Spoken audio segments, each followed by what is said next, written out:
I'm a man who keeps my word. I deliver on my promises. Hopefully. if I was a president, the opposition party would lambast me for saying this. If I was a president, I mean. Yeah. Yes. So let's look at the front pages for this morning. But guys, corporate jam this Friday. Wonderful. I mean, anyway, you are coming, right? I've finished. Yes. Mindful of my last time display and exquisite dance skills, I'm given to understand the swinging of your arms. The rich people, they don't dance anyhow. And a frown on his face. I've not seen any rich man in this country that dances anyhow. Dance, dear. It's according to status. Look, please. You dance according to your status. If you only swing your arms, it doesn't mean that you are dancing like a rich man. There's poverty dance. You use all your energy in dancing. Did you see the... Did you see the CEO of SIC dancing the corporate jam too? I'm convinced he will not do poverty dance. Really, Raymond? Yes. Really? Yes. But doesn't it make more sense that if you are poor, you won't overdance because then you'll be hungry. And you'll be tired. So it is better if you are poor not to poverty, overdance. it sometimes affect the state of mind. You do not know your actual state, so you don't know that you're hungry or not. Okay, some would also argue that your pockets are heavy when you're rich, so you can't move too much. But you are the same person who was practicing shaku and all those things before the corporate jam the last time. Okay. That was for exercising. This time round is the Coupe Challenge. Already is Georgia the Junior versus Daniel Daze. If you want to join the Coupe Challenge, join us on Friday night, 7 p.m. at the Soho Bar. It's Corporate Jam 3 is going to be 3 times the excitement. Guys, let's do the front pages now. Okay, I'm going to start with the Ghanaian Chronicle. Are we waiting for Boko Haram in Ghana? Lands belonging to the people of Ningo. GRA seizes ABL Kasapreko products over stamp duty. Krobos run to president over tension in land tenure at Begro. Now, the Daily Graphic is reporting this morning, boost for farmers. President launches commodity platform. NCCE Graphic begin cleanup campaign, and also UT Bank receivers drag Ibrahim Mahama to court over 358 million Ghana cedi debt. We brought this story to you long time ago. There's a story you should be interested in. Ayalolo service in limbo. 150 buses grounded. 60 idlers are also idle. Those are the stories on the front page of the Daily Graphic this morning. The new crusading guide, Ghana barrels towards becoming trading hub as president inaugurates first ever Ghana commodity exchange. Price of pure water now 30 pesos. Jamestown Mancha speaks. Ni Ahuma Kojo III rubbishes claims that he is unknown. Did you say pure water is now 30 pesos? 30 pesos. Oh, wow. Yep. Is that 10 pesos that I could have 30 used pesos. to buy more pure water? Really? Yeah, no, because you see, the 20 pesos is convenient. You pick it up, it's 20. Now you have to look for 10. And they won't get change. If you give them 40 pesos, they don't get change. So you're saying that it's 50 pesos? They should move it to 50 pesos challenge.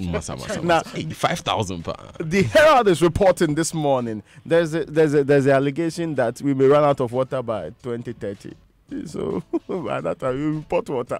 Oh no. Hey, by that time water will be like 5 cedis. Yes. Now the Herald is reporting this morning that CDD Ghana and others waking up to Akufo-Addo's dictatorship for suspending Iroko Regional Director's boss whilst overlooking maritime boss's mess. And also the front page of the paper, NCCE chairperson is living in fear. But Jubilee House man wants ACP Ekulu transferred, and ACP Ekulu is Director General in charge of public affairs at the police service. On the front page of the Daily Statesman, time to create formal market, says President. Rebecca Royal couple champion reading at Roman Ridge, and that's the Roman Ridge International School.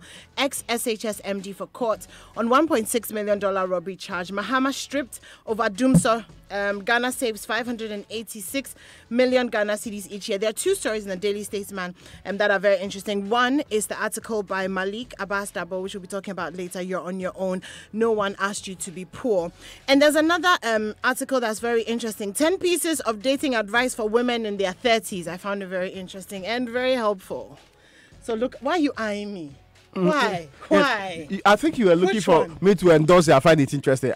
I was helping you out. I wasn't looking for your endorsement or approval. Thank you so much. I was informing the masses that there's an article.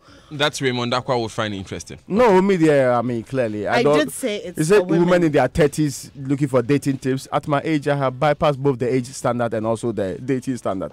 I'm sorry. So if you were a woman in your 30s, you would have found it interesting? No, not at all. No, if you were in your 30s, because you're a woman. I would have considered the matter. Because you're a woman. The Daily Guide is reporting this morning. Esiedun Ketia is slapped with 15 million libel suit. And this is Professor Edward Duajiman with this suit there. And also, the story brought to you yesterday about Capital Bank suing CDH for 100 million Ghana cedi debt. Housemaster impregnates student. And that story we've done for you here before. And concerned teachers still on strike. Those are the stories that the Daily Guide is reporting this morning. On the front page of the Ghanaian Times, GES recruits 8,872 double-track teachers. We did that story yesterday. Suit against the Muntie 3 presidential pardon. SC delivers judgment on November 21st. GRA threatens to revoke license of Kasapreko Akrabru. And Nissan to establish plants in Ghana. Like they did in the Nissan. 60s. Yes, Nissan. Okay. Now, the Ghanaian Observer is reporting, the very last paper I had before me has these stories. Boost for farmers, and this in connection with the Ghana Commodity Exchange platform. And I've not declared to contest a Sojaman seat. Or say, I mean, when politicians start saying I've not, it means that they have plans of declaring along the line. Oh, they are working on the ground. Okay. Anyway, that's on the front page to you. And Pius Hajide, Deputy Information Minister, has been blasting Mahama. Tells the former president to stop playing the ostrich and appreciate the work of President Akufo-Addo. Those are the stories on the front page of the Ghanaian Observer this morning. On the front page of the Finder, farmers get big relief. They now have a platform for stable and competitive pricing. Will be forced to close down wager treatment plants if. That's according to the managing director, and the details are in the paper. Telcos weep over thievery, vandalism, and fiber cuts. There's also a big drop in citizen support for media. That's according to Afrobarometer. And citizens not holding leaders accountable. That's according to Professor H.K. Prempe. Your good friend. And today is my very last paper. Yes, government post teachers. So the first one was your last paper. This is your very last. Very last. Okay. Very last. Do you have a very last day? No. Very is not part of it. When you said today is my last paper, I was confused. I was like, today. yeah, are you doing it my last? Anyway, go I'll ahead. say rumors are also on the front page, but why Yoko Boss was suspended is what the Today paper is reporting this morning. Big banner headline. All right, anymore. Let's hear Malik's story on footbridges. And I hear the Ministry of Roads has been summoned by Parliament. Yes, he has. He's been given 2 weeks to appear before Parliament by the second Deputy Speaker, Mr. Joseph Osei. Usu. Yes. And he has 2 weeks to appear and come and explain why nothing has been done. But it's not only to do with the Medina Denta roads, it also has to do with the Cape Coast Highway and also the Kaswa. And there's also mention of the accident that Deputy Minister of Communications was in a few days ago. There's a very touching statement made by the Member of Parliament for Lejokuku, Dr. Bernard Okoboy. He says too much blood has been spilled over the years. And according to him, he says the blood of our brothers and sisters continue to speak, not to curse us, but prompting us and stipulating the need to rise above whatever obstacles and get the footbridges fixed. So the minister has 2 weeks to appear before Parliament and... Well, he has some 2 hours or less than an hour to appear here on the Super Morning Show, and we'll be putting the questions that you give us where you're sending in. I see you sending in a few already on 0244340437 at Joy997 FM on Twitter, Joy99.7 FM on Facebook. The hashtag is JoySMS. I'm going to move to you now, Raymond. I haven't actually done the story. This was I in love response that to picture. what... Yeah, but I love that picture of Malik. Of Malik, yes. Yeah, he looks very pensive. It is. Get a copy of the Finder. Of the Finder, yes. And Malik Abasta, well, good morning, even though you probably can't hear us now, but good morning. And we miss you. Well, I miss you. Let me speak for myself. That's what these boys here, I don't know. Oh, anyway, I miss him too. So Malik has... I can't say so.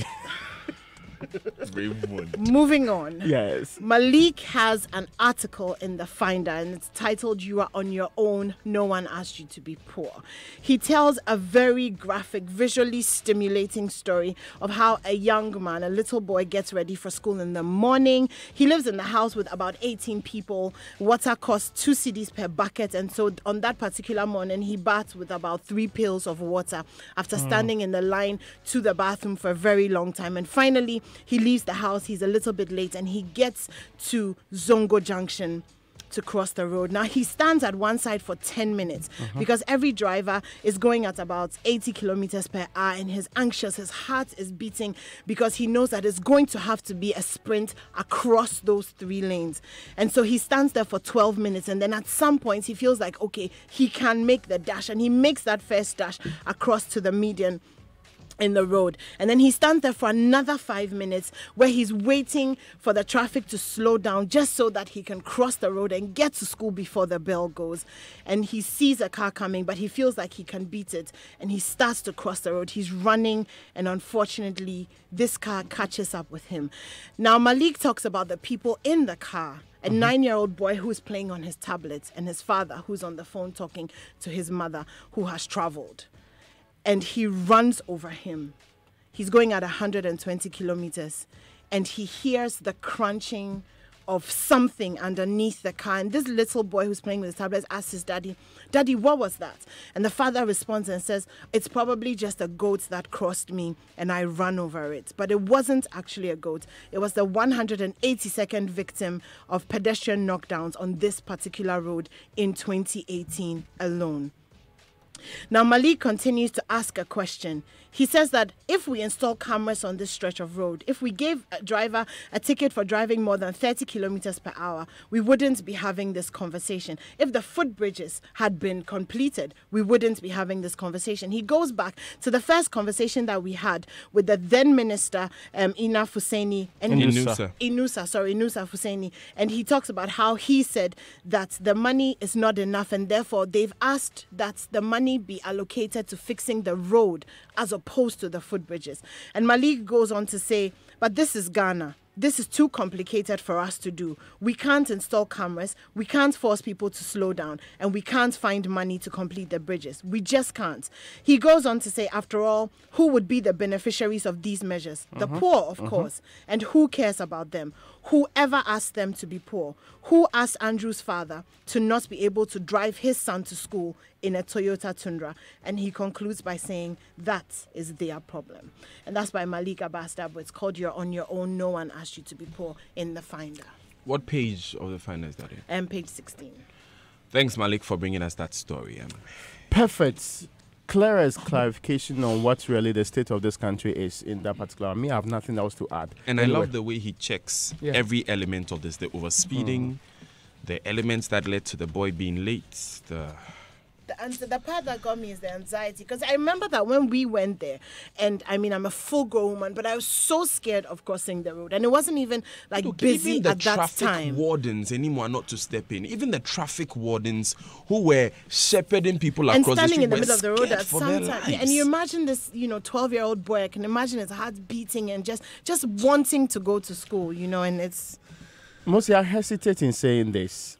See, in our part of the world, we work for the politician. We serve them. They don't serve us.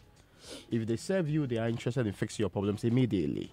If you serve them, they consider your problems and look for solutions when they want to do so. Yeah. And that's the clearest example in this case.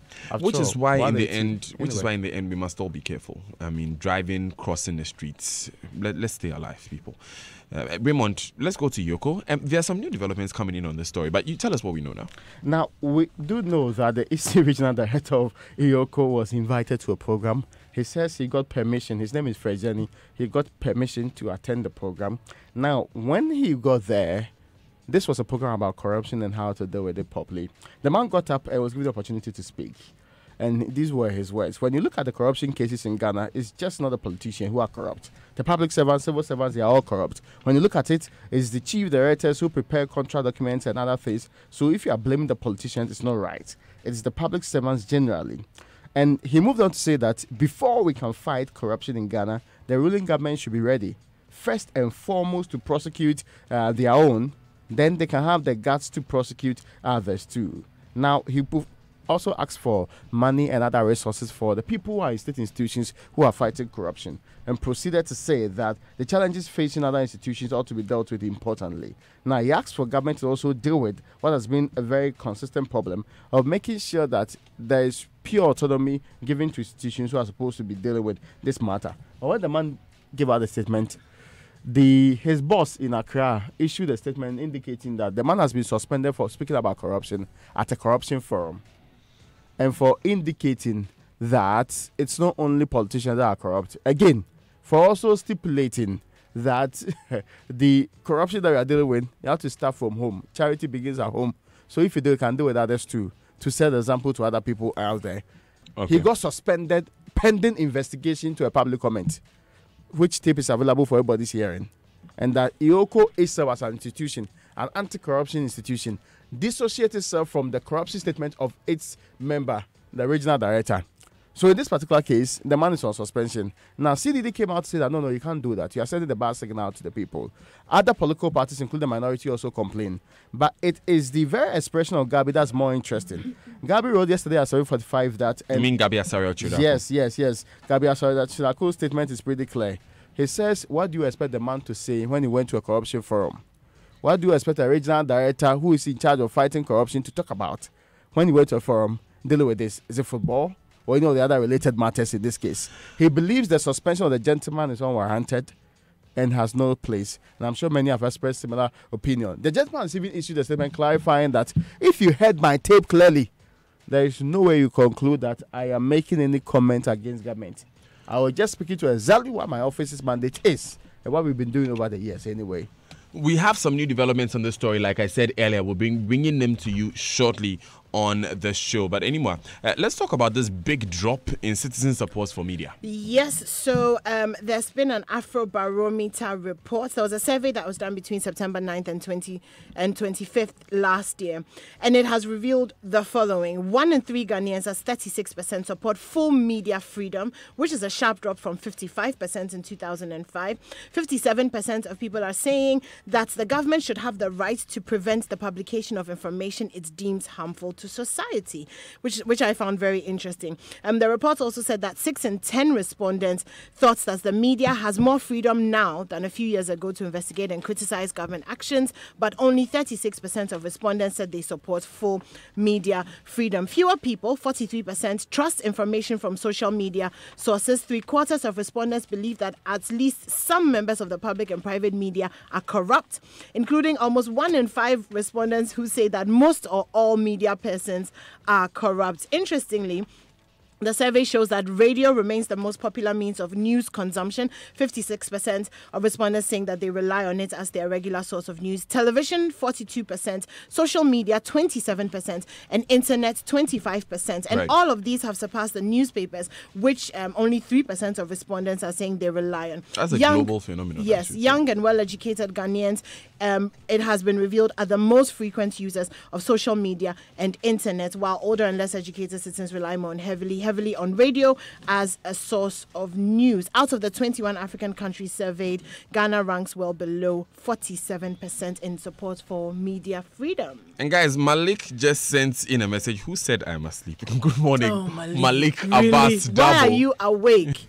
Good morning, Malik Abbas Dabo. Malik, the boys, so they are doing their things. Please send a very strongly worded email to them on my behalf. Okay, as opposed to you just telling us. Anyway, and you can find Malik's article on myjoyonline.com. Just head over there and read that story. It's captioned, "You're on your own. Who asked you to be poor?" Riveting story there that he shared with us of the 182nd victim of pedestrian knockdown on the Medina Adenta Highway.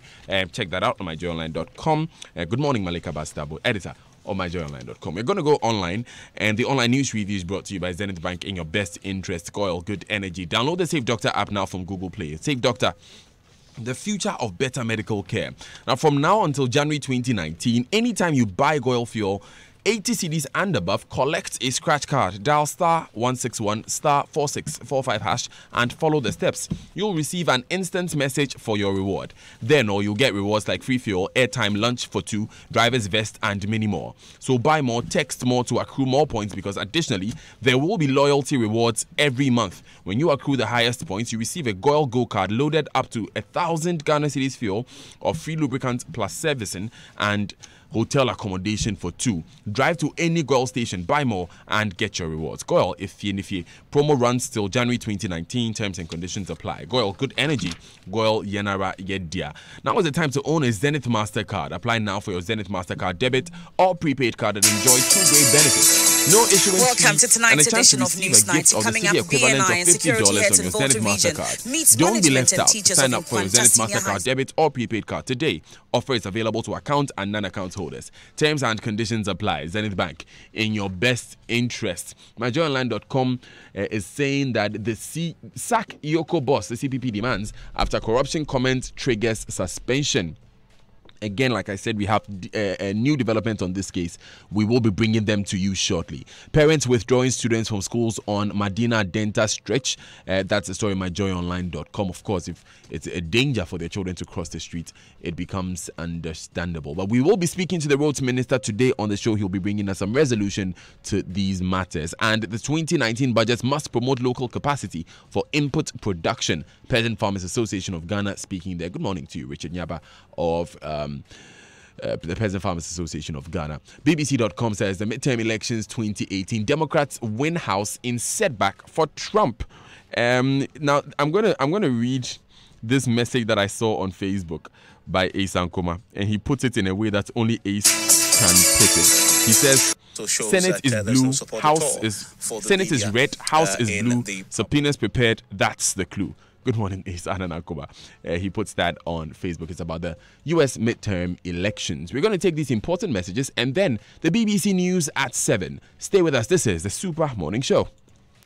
Kwame's life before Interplast in Green Irrigation System. Sorry, what could it from? In the dry season, Kwame